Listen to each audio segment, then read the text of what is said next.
لەگەڵەوەی ناوچەکە بە تەواوی لەژێر کۆنتڕۆڵدایە.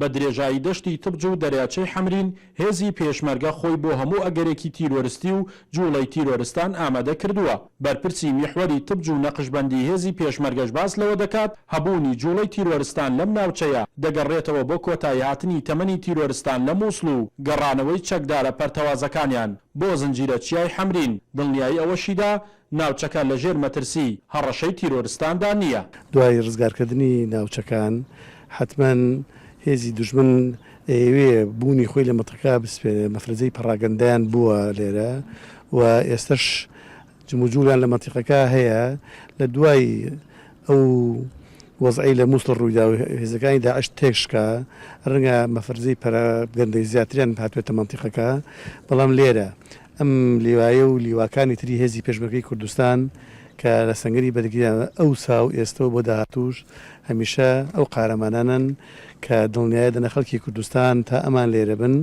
بەیان بە خوێن دیفاع و سەنگەرانەکەن و ناهێڵن دژمنان و نەیارانی ئازادی ئەمن و ئاسایشی شارەکانمان تێبدەن. لێرە هێزی پێشمەرگە بە وردی چاودێری جوڵەی گروپ و شانە نووسۆکانی داعش دەکات لە گوند و ئاوایەکانی دەریاچەی حەمرین.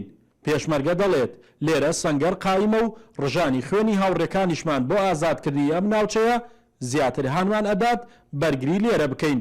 ئاوازی ناخ و دەنگی گۆرانیشان هێندەی تر بەرگریەکەیانی بەهێز کردووە.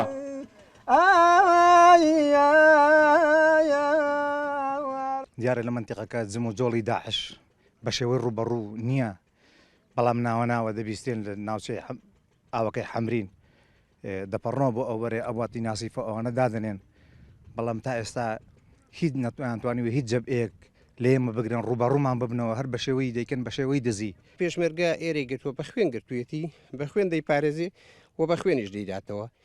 یەکێکی کەیان بە دەستور و یاسای عراقی کە ئێرە سنووری مادەی ١40 بۆ فاکتەرش بێ هەردێتەوە دەستی خۆمان و مافی ئیدارەکردنی هەر بۆ ئێمە و بۆ کوردستان.